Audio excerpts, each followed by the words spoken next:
In the midst of a kingdom shaken by crises and threats, a king emerged who would change the history of Judah forever: Hezekiah. Unlike what you might imagine about royalty, he didn't just inherit a throne but also a lost people, an abandoned temple, and a weakened faith. The setting? A kingdom surrounded by relentless enemies and steeped in idolatry. But Hezekiah was no ordinary king. At just 25 years old, he made a decision that many would consider madness: to restore the covenant with the God of Israel and bring hope back to his people. He opened the doors of the temple, summoned the priests, and began one of the greatest revivals in the history of Judah. But it wasn't all celebration. When the mighty Assyrian army marched against Jerusalem, bringing threats and mockery, Hezekiah faced one of the greatest challenges of his life. It was him, his faith, and a God who seemed silent against one of the greatest empires in the world. Today, we're diving into the story of this iconic king who defied the odds, faced giants, and proved that true faith can transform not just a nation, but an entire generation. So, are you ready to discover how Hezekiah changed the course of history? Let's set the stage. Hezekiah inherited the throne of Judah during a dark time. His father, King Ahaz, was the complete opposite of what you'd expect from a good leader. He abandoned the God of Israel, destroyed true worship, and filled the kingdom with idols. The temple in Jerusalem, shut down and forgotten. The nation was on the brink of spiritual and political collapse.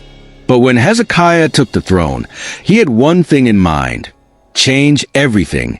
And he didn't waste time. In the first year of his reign, at just 25 years old, Hezekiah ordered the temple doors to be reopened and started a massive cleanup operation. Picture the scene: priests and Levites dusting off every corner, removing idols, and restoring the sacred space.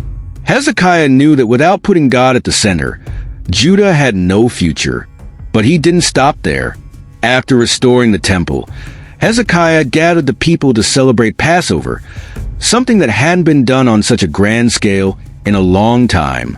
He even invited Israelites from the northern kingdom, which had already been invaded by Assyria, showing that he wanted to reunite the people under the worship of the one true God. The celebration was so impactful that the people decided to keep it going for another 7 days. It was a true spiritual revival. Now, let me tell you about the most intense moment in Hezekiah's reign. Everything was going well until the king of Assyria, Sennacherib, decided to invade Judah. To give you some context, the Assyrians weren't just any army. They were feared everywhere, known for their brutality and for defeating any nation that crossed their path. They had already destroyed the northern kingdom of Israel, and now they had their eyes set on Judah. Sennacherib didn't hold back. He sent messengers with letters full of threats, mocking Hezekiah and the God of Israel. He said things like, "Do you really think your God can save you? Look around. None of the gods of the other nations could stop me." It was pure intimidation and ridicule.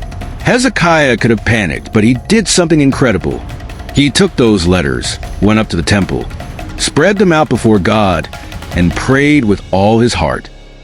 It was as if he was saying, "Lord, they're not just mocking us. They're mocking you. Show them your power." That kind of total dependence on God is one of the most remarkable moments of his life. And then the unexpected happened. That very night, the angel of the Lord went through the Assyrian camp and wiped out 185,000 soldiers. When the people of Judah woke up, all that was left of the enemy army were corpses. Sennacherib fled back to his land humiliated, only to be assassinated by his own sons. It was a miraculous victory, a clear sign that God was with Hezekiah and Judah. But not everything was smooth sailing in Hezekiah's life. He also faced a personal battle that nearly took his life. At one critical point, Hezekiah became gravely ill.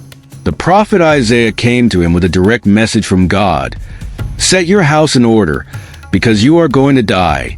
Can you imagine hearing that? Most people would have simply accepted it, but not Hezekiah. He turned his face to the wall and prayed, tears streaming down his face, asking God to remember his faithfulness. And guess what? Before Isaiah even left the palace, God told him to go back with another message. I have heard your prayer, I have seen your tears, and I will add 15 years to your life. On top of that, God promised to deliver Judah from the Assyrians once again. It was a moment of profound mercy and restoration. To confirm his promise, God did the impossible. He made the sun go back 10 steps on the shadow of the sundial. It was as if time itself was responding to Hezekiah's faith. Despite everything, Hezekiah's life wasn't without its flaws. After his recovery, he received envoys from Babylon, and in a moment of pride, he showed them all his treasures and wealth. This act eventually planted the seeds for future problems, as the Babylonians would later return to plunder Jerusalem. Even so, Hezekiah repented and sought God, ending his reign as one of the greatest kings Judah ever had. He is remembered for his courage, for restoring true worship, and for his complete trust in God during the darkest moments. His story isn't just about external victories, but about the power of faith and prayer to transform impossible situations. Hezekiah teaches us that no matter how big the challenge, trusting in God can change everything. From restoring an abandoned temple to facing the most powerful army of his time, he proved that true faith is stronger than any threat. So, what did you think of this incredible story? Which part impacted you the most? Leave your comment here and share it with someone who needs a dose of inspiration. And if you want to keep diving into epic stories like this one, you know what to do. Like, comment, and subscribe to the channel. Until next time, folks, and remember, faith always finds a way.